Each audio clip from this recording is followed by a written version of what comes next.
Kesabaran itu pahit, tapi buahnya manis.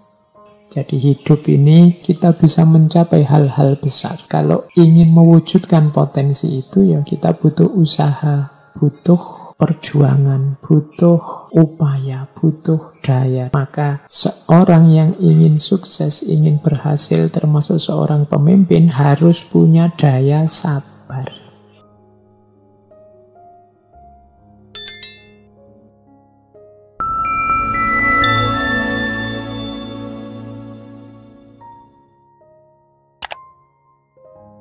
Assalamualaikum warahmatullahi wabarakatuh. Bismillahirrahmanirrahim. Prinsip kelima. Hope is a walking dream. Harapan adalah mimpi dalam kondisi jaga.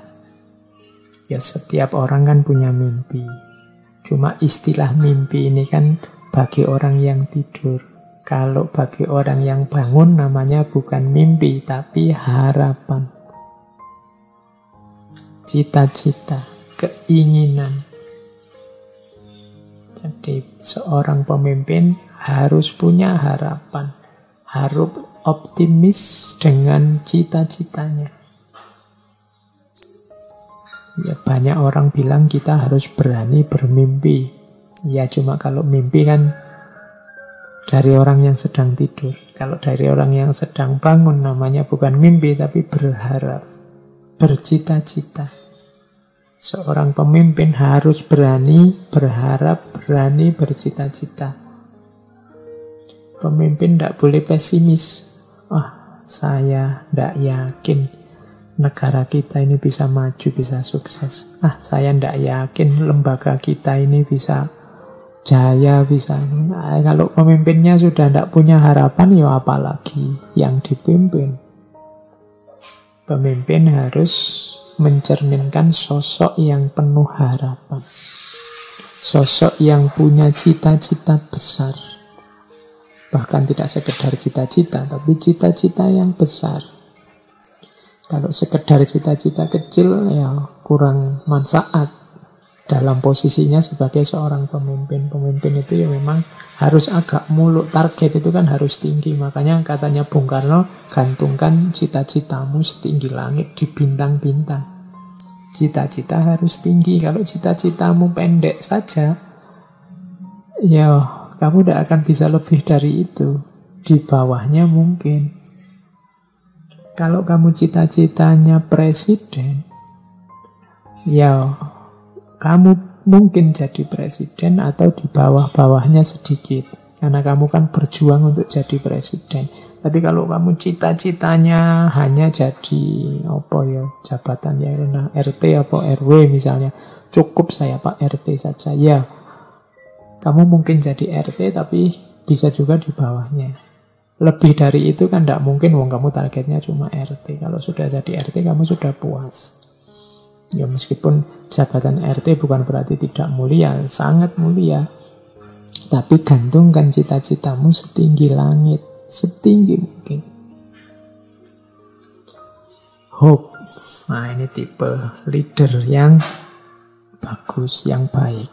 Punya harapan. Kalau pemimpinnya sudah hopeless, tanpa harapan, atau tidak bisa diharapkan, ya ganti yang lain yang punya harapan. Prinsip kelima. Sekarang prinsip keenam. Prinsip keenam ini mungkin nyindir kita.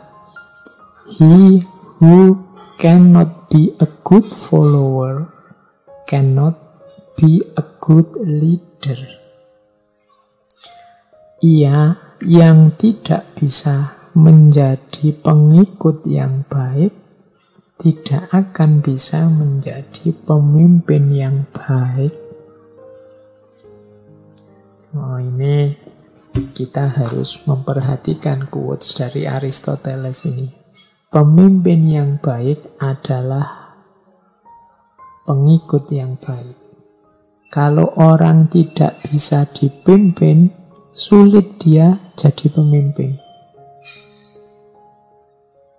Mengapa? Ya karena untuk jadi pemimpin yang baik, dia harus tahu bagaimana situasi yang dipimpin. Bagaimana rasanya jadi pengikut, jadi yang dipimpin yang baik. Nanti dia tahu cara jadi pemimpin yang baik. Kalau dipimpin tidak bisa, susah dia jadi pemimpin. Kalau jadi pemimpin, pasti juga susah dia. Kalau dalam istilah Jawa, dulu saya pernah menerjemahkan wanita itu wani ditoto. Wani ditoto yang tidak dalam konotasi negatif, tapi dalam konotasi positif. Bahwa banyak orang yang kalau nata dia, kalau mimpin merintah dia bagus, tapi waktunya dipimpin, waktunya diperintah dia lemah sama sekali. Banyak tipe-tipe orang yang kalau disuruh-suruh tidak mau, maunya nyuruh saja. Nah ini berarti dia bukan good follower. Kalau bukan good follower, dia juga bukan good leader. Dia tidak ngerti cara jadi orang biasa, maka ya dia akan kesulitan jadi orang yang istimewa. Jadi awam saja tidak mampu, bagaimana dia jadi khawas? Jadi orang biasa saja tidak bisa, bagaimana jadi orang penting? Maka he who cannot be a good follower cannot be a good leader. Yang tidak bisa menjadi pengikut yang baik tidak akan bisa jadi pemimpin yang baik. Ini rumus dari Aristoteles. Berarti apa? Kalau kita ingin jadi pemimpin yang baik, pertama-tama kita harus latihan, kita harus menjalankan hidup sebagai orang dipimpin yang baik. Orang dipimpin yang baik itu kan patuh pada aturan, taat pada keputusan bersama, mau menjalankan keputusan-keputusan kelembagaan. Itu berarti dia good follower. Orang yang seperti ini nantinya dia akan bagus jadi good leader. Tapi kalau sejak awal orang ini tidak bisa diatur, selalu melanggar aturan, selalu bantah kalau ketemu dengan keputusan bersama, tidak mau bareng-bareng memajukan lembaga, dia pasti tidak bagus untuk jadi leader. He who cannot be a good follower cannot be a good leader. Prinsip ke-6. Prinsip ke-7. Passion is bitter, but its fruit is sweet. Kesabaran itu pahit, tapi buahnya manis. Kalau ini nggak perlu dijelaskan ya. Ini hubungannya tadi juga sama istiqomah, sama perjuangan, sama kesabaran kita untuk menanggung proses dan usaha dan seterusnya.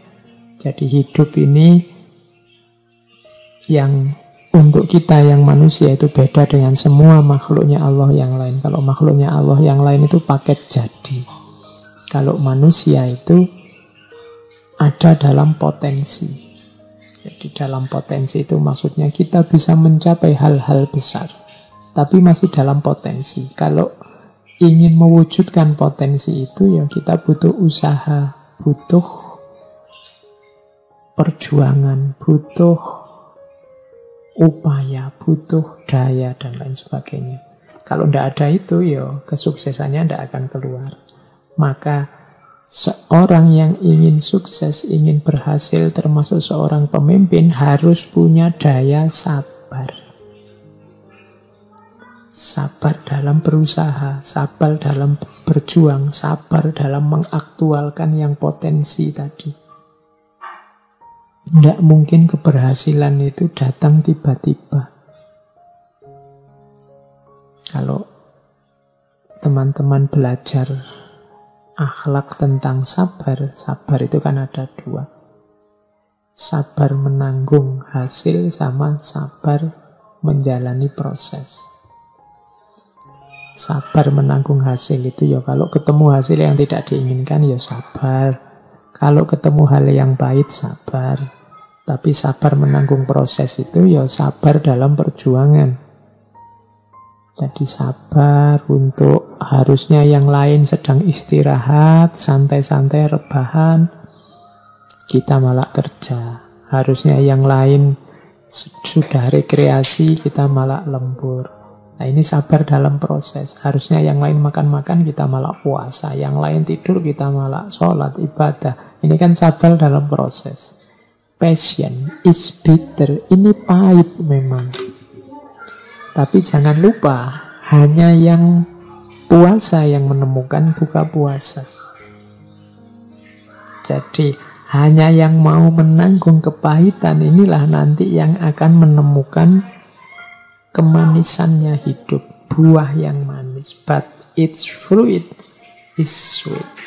Sabar itu pahit, tapi buahnya manis.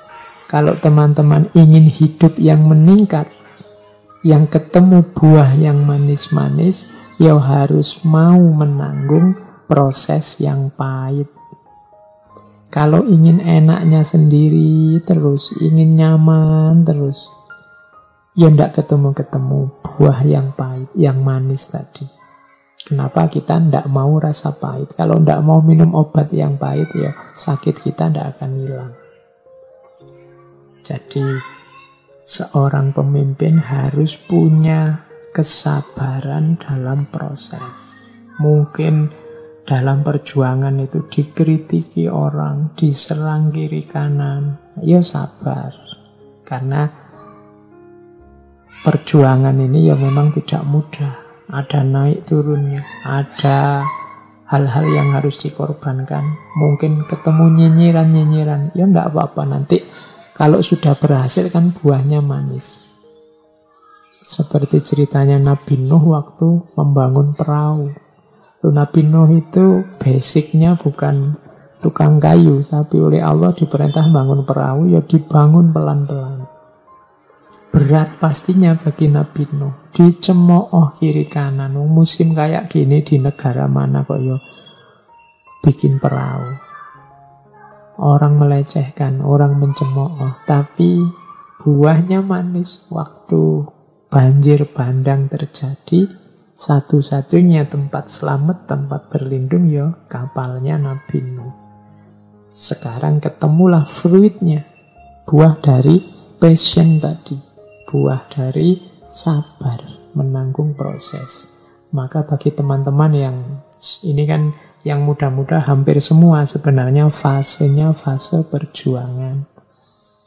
Berjuang kuliah, berjuang nyari kerja, mungkin berjuang nyari istri, atau berjuang apa saja yang lain, kalian akan ketemu momen-momen pahit dalam hidup.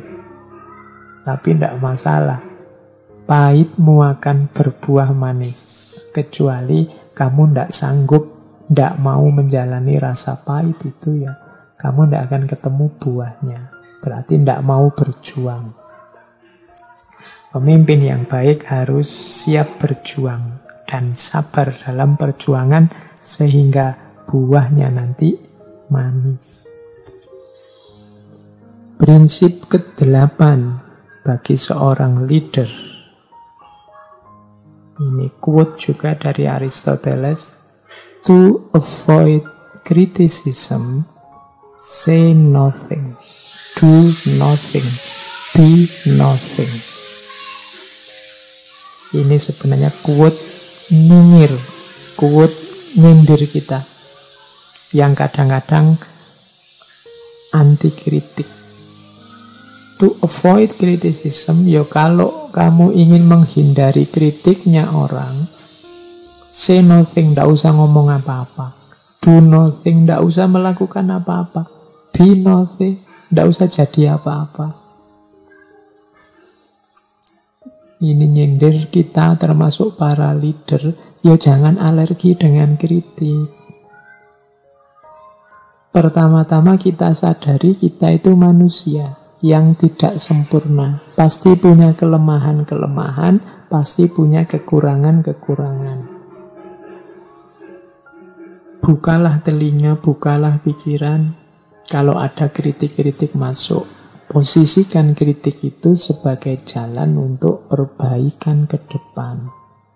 Tidak masalah kritik. Jangan anti kritik. Kalau tidak mau dikritik orang, katanya Aristoteles, tidak usah ngomong apa-apa, tidak usah melakukan apa-apa, tidak usah jadi apa-apa. Manusia yang tidak ngapa-ngapain, barulah dia tidak akan dikritik orang. Mau dikritik apanya, ngomong juga enggak, melakukan apa-apa juga enggak, jadi apa juga enggak. Ini maksudnya Aristoteles ya. Siaplah selalu menerima kritik. Tidak apa-apa orang mengkritik, berarti orang peduli dengan kita. Kecuali memang kita sama sekali menghindari kritik, ya berarti tidak usah ngomong apa-apa, tidak usah melakukan apa-apa, tidak usah jadi apa-apa. Selama kita tidak melakukan apa-apa, tidak ngomong apa-apa, tidak jadi apa-apa, tidak akan ada kritik, percayalah. Tapi pemimpin kan tidak mungkin tidak begitu. Masuk pemimpin tidak ngomong apa-apa. Masa pemimpin tidak melakukan apa-apa? Masa pemimpin tidak mewujudkan apa-apa? Pasti dia akan bertemu dengan kritisisme, dengan kritik-kritik. Tidak boleh alergi dengan kritik. Posisikan itu sebagai jalan untuk kebaikan dan perbaikan ke depan. Jalan untuk naik kelas. Bahkan seandainya pun sama sekali ternyata kok orang-orang tidak ngeritik-ngeritik, ya mungkin karena takut atau karena medianya tidak bisa nyambung, tidak bisa nyampe misalnya, ya harus siap mengkritisi dirinya sendiri. Self criticism itu yang disebut muhasabah. Aku ini sudah pas apa belum ya? Aku ini menyakiti orang apa enggak sih? Aku ini menyusahkan orang apa enggak sih? Itu namanya self criticism. Mengkritisi diri. Kalau dalam agama disebut muhasabah. Terus, prinsip ke-9 bagi seorang leader. Liars, when they speak the truth, are not believed. Para pembohong itu, saat mereka mengucapkan kebenaran, tidak akan dipercaya. Prinsip ke-9 ini bagi seorang pemimpin adalah, ringkesnya, jangan jadi liars. Kapan seseorang punya atribut liars, atribut pembohong, itu ketika orang membiasakan diri berbohong, bolak-balik bohong, maka meskipun nanti dia ngomong kebenaran, orang tidak akan percaya. Liars, when they speak the truth, are not believed. Kenapa seorang pemimpin jatuhnya tidak dipercaya? Mungkin karena dia liars. Dia bolak-balik menyampaikan atau mengucapkan kebohongan. Sehingga begitu dia ngomong benar, orang anggapnya, paling itu ya kayak kemarin. Nah, ini hati-hati para pemimpin. Ucapkan saja hal-hal yang benar, yang baik, yang realistis. Jangan sering-sering berbohong. Karena ketika kita bohong, nanti orang jadi apatis, tidak percaya sama kita. Alah, biasanya ngapusi wae. Nah, the liars. Kan seperti tadi, kita itu tergantung apa yang kita biasakan. Kalau dibiasakan bohong, ya terbentuk karakter pembohong. Kalau sudah pembohong, meskipun kita ngomong benar, ya orang tidak percaya. Itu kayak cerita anak-anak itu loh, kayak di Upin Ipin itu loh, ketika ada seorang penggembala angon kambingnya, terus satu ketika dia merasa sepi, ingin bikin rame, terus bikin goro-goro, wah ada serigala. Nah, orang sekampung datang bawa cangkul, bawa celurit, bawa apa untuk bunuh serigala. Ternyata begitu nyampe sana, tidak ada kok. Saya cuma iseng aja daripada sepi. Wah, betapa dongkolnya orang-orang, dibohongi. 2-3 kali diulang karena dia ingin rame-rame. Pada satu ketika serigala beneran datang. Dia teriak-teriak, ada serigala, ndak ada yang datang. Kenapa? Wong kemarin-kemarin dibohongi. Sekarang sudah nggak mau datang. Akhirnya ada serigala beneran. Kambingnya dimakan serigala beneran. Itu rawahu Upin Ipin. Oke, jadi liars para pembohong. Hati-hati ya, pemimpin dibiasakan untuk tidak bohong. Jangan sampai kebiasaannya bohong. Karena kalau kebiasaannya bohong nanti akan sampai pada titik meskipun ngomong benar tidak dipercaya. Oke, terus prinsip ke-10. Fortune favors the bold. Keberuntungan itu memihak pada the bold. The bold itu orang yang tegas, the bold itu orang yang jelas, orang yang berani. Jadi pemimpin kalau ingin ditempeli keberuntungan harus tegas, harus berani, harus jelas. Tidak mencela-mencele, tidak leda-lede, ya kan? Tidak membingungkan dan tidak kebingungan. Karena fortune favors the bold. Ya kalau kita sendiri tidak jelas, kalau kita sendiri tidak tegas, ngomongnya mencela-mencele tadi apa, sekarang apa, ya tidak mungkin kita beruntung. Wong kita sendiri tidak jelas. Mau beruntung tentang apa? Wong kita sendiri juga tidak tahu maunya kemana. Ini prinsip ke-10. Jadi bagi orang-orang, bagi para pemimpin yang ingin sukses, ingin dihampiri oleh Dewi Fortuna, oleh keberuntungan, ya harus tegas, harus jelas, harus mantap dalam setiap keputusan yang diambil.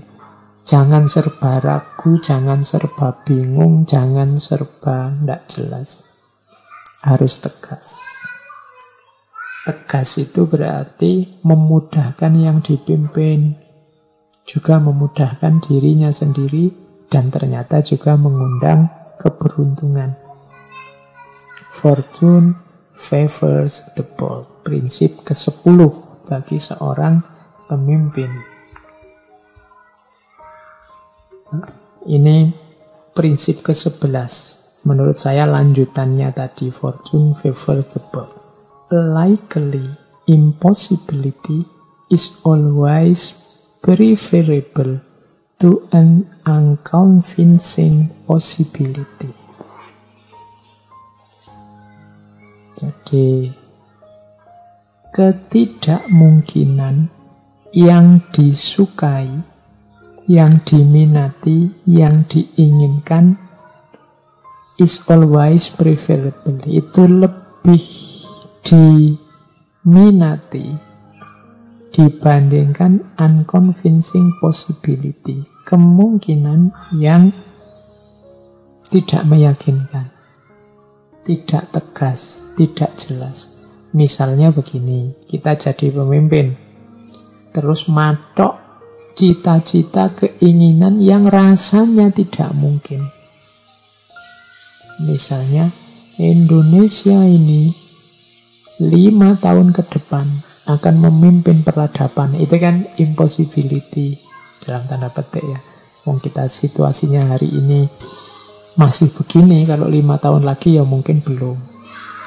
Tapi kalau ketidakmungkinan ini disampaikan secara likely, secara tegas, mantap, jelas, sehingga disukai orang, ayo kita berjuang 5 tahun ke depan. Ini biasanya lebih disukai dibandingkan unconvincing possibility, kemungkinan tapi tidak meyakinkan. Indonesia ini akan sukses memimpin peradaban kira-kira ya 2050-2060 lah. Tapi itu pun ya tergantung banyak hal sih. Ini kan tidak meyakinkan. Kalau tidak meyakinkan ini orang tidak prefer, orang tidak akan suka, tidak akan cenderung. Ayo masih tidak jelas juga kok. Mending yang tidak mungkin tapi mantap, tegas, mungkin punya strategi yang jelas. Ini likely impossibility. Saya kuliah ini Pak, kemarin baru daftar. Saya merancang 3 tahun selesai, semester 6 selesai. Orang kan terus, sebenarnya ya kalau lihat performa saya selama ini kayak nggak mungkin. Saya SMA itu ya ranking 40 Pak. Tapi kuliah saya pengen lulus cepat karena saya punya strategi ini loh, A, B, C, D. Ini orang lebih bagus ini, lebih disukai ini daripada possibility yang unconvincing. Mungkin, tapi tidak yakin. Saya ya target kuliah 5 tahun lah Pak, ya, realistis. Tapi itu pun saya tidak tahu karena kemungkinan saya juga ingin sambil kerja ya. Apalagi nanti kalau sudah punya pacar, apa ya bisa ya Pak 5 tahun. Loh, kamu sendiri tidak yakin, tidak unconvincing. Berarti tidak preferable. Kalian nanti kalau jadi pemimpin juga begitu. Boleh kalian matok cita-cita yang rasanya kok impossible, tapi dengan skema yang kamu bikin, dengan target-target yang kamu rancang, jadi seolah-olah itu bisa dicapai. Ini orang lebih suka daripada sebenarnya itu mungkin dicapai, tapi kamunya yang tidak meyakinkan. Jadi seorang leader harus memahami hukum ini. A likely impossibility is always preferable to an unconvincing possibility. Berarti kuncinya tadi, engkau yang mantep, engkau yang debot tadi, yang jelas, yang tegas, punya skema rancangan yang jelas sehingga orang meskipun itu rasanya tidak mungkin tapi bisa saja terjadi. Ini prinsip yang ke-11. Terus prinsip yang ke-12. Ini penting untuk pemimpin. To run away from trouble is a form of cowardice. And while it is true that the suicide braves death, he does it not for some noble object but to escape some ill. Lari dari kesulitan itu adalah sebentuk sifat pengecut. Meskipun benar bahwa bunuh diri itu adalah menunjukkan berani menghadapi kematian, tapi orang yang melakukan bunuh diri itu tidak melakukan sesuatu yang mulia. Dia hanya lari dari rasa sakit. Prinsip yang ke-12 ini mewanti-wanti kita, termasuk calon pemimpin dan para pemimpin, untuk tidak lari dari kesulitan. Hidup ini tidak mungkin mulus seperti yang kita inginkan, lancar-lancar saja. Selalu akan ada kesulitan. Hadapi kesulitan itu, taklukkan kesulitan itu. Jangan jadi pengecut. Saya berani kok Pak menghadapi masalah. Dan masalah itu saya hadapi dengan lari dari masalah. Enggak, itu bukan lari. Itu bukan menyelesaikan masalah, tapi lari dari masalah. Enggak ada mulianya kamu lari dari masalah. Diilustrasikan oleh Aristoteles, kayak orang bunuh diri tuh. Bunuh diri itu kan rasanya dia pemberani, berani menghadapi kematian. Tapi yang dia lakukan tidak mulia. Dia hanya menghindari masalah. Masalahnya tidak selesai, tetap ada. Kalau engkau lari dari masalah, engkau pengecut. Masalahnya tetap ada, meskipun kamu beralasan saya berani Pak, berani lari. Tidak. Kamu sedang menghindari masalah, bukan menyelesaikan masalah. To run away from trouble is a form of cowardice. Jadi lari dari kesulitan adalah ciri seorang pengecut. Jangan jadi pengecut, selesaikan masalah. Apalagi engkau pemimpin. Kalau pemimpinnya lari dari masalah, gimana dengan yang dipimpin? Terus prinsip ke-13, tolerance and apathy are the last virtues of a dying society. Ini penting untuk pemimpin sehubungan dengan kehidupan bersama. Toleransi dan apati adalah kebajikan terakhir dari dying society, masyarakat yang mau ambruk, lembaga yang mau runtuh, institusi yang mau jatuh. Ketika misalnya ya teman-teman jadi pemimpin satu lembaga, satu institusi, satu organisasi, mungkin dia sudah kacau, sudah tidak karu-karuan, ruwet, sudah menjelang kejatuhannya. Penopangnya sebenarnya tinggal dua, yaitu toleransi dan apati. Kalau ini saja tidak ada, ya sebentar lagi pasti hancur organisasi itu.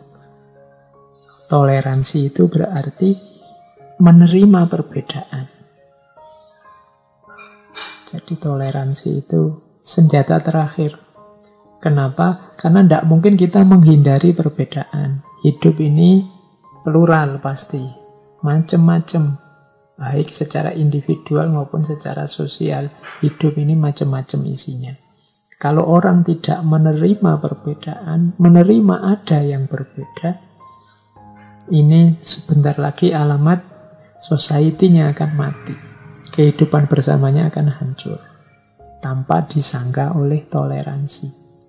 Atau paling apesnya apa? Apati. Apati ini ya juga last virtus, kebajikan terakhir. Apati itu sebenarnya makna letternya cuek. Sudahlah, suka-sukamu lah kamu mau apa. Asal kita tidak saling ganggu. Itu apati. Lana a'maluna walakum a'malukum lakum dinukum waliyatin. Urusanmu, agamamu, agamaku. Nah, ini last virtus, kebajikan terakhir, termasuk toleransi. Kalau dua ini saja tidak ada, ya sudahlah. Paling ya isinya terus jadi hancur masyarakat kita, konflik. Kalau bisa ya di atas itu, kalau bisa ya tidak sekedar toleransi, tapi juga saling memahami, saling mendukung untuk hal-hal yang memungkinkan kerjasama. Tidak sekedar apati, tapi juga saling mengerti, saling memberi ruang, saling bekerja sama, dan seterusnya. Itu lebih dari itu. Tapi seandainya itu tidak ada, minimal harus ada toleransi ini. Karena dia penyangga terakhirnya kehidupan masyarakat. Pemimpin juga berarti harus mengupayakan dua hal ini. Kebersamaan tidak mungkin bisa dibangun tanpa fondasi paling dasar namanya toleransi dan apati. Ini pendapatnya Aristoteles. Terus waktunya sudah mau berakhir. Yang ke-14, it is the mark of uneducated mind to be able to entertain a thought without accepting it. Adalah ciri dari pikiran yang terdidik untuk mampu menjelaskan, mampu menikmati, entertain, mampu menghibur, mampu memetakan, mampu menjelaskan satu pikiran tanpa menerimanya. Jadi pemimpin harus punya pikiran terbuka, pemimpin harus, kalau di situ istilahnya bukan pikiran terbuka, tapi educated mind. Jadi pikiran yang terdidik. Pemimpin itu pikirannya harus terdidik. Pikiran terdidik itu apa? Mampu mengapresiasi, mampu membaca, menjelaskan satu pikiran meskipun dia tidak menerima pikiran itu. Ya contohnya gini, misalnya kalian pemimpin, oh gagasan itu saya paham maksudnya. Gagasan itu maunya ini toh, tujuannya ke sini, targetnya ini. Tapi mohon maaf saya tidak setuju yang seperti itu. Saya punya pandangan lain yang seperti ini. Nah, ini namanya educated mind. Dia bisa entertain a thought, dia bisa mengapresiasi, menjelaskan satu pikiran tanpa harus dia setuju menerima. Persis seperti Imam Ghazali. Imam Ghazali itu bisa menjelaskan filsafat dengan sangat baik, meskipun nanti dia mengkritisi filsafat. Nah, itu ciri dari educated mind. Pikiran yang terdidik, pikiran yang terbuka.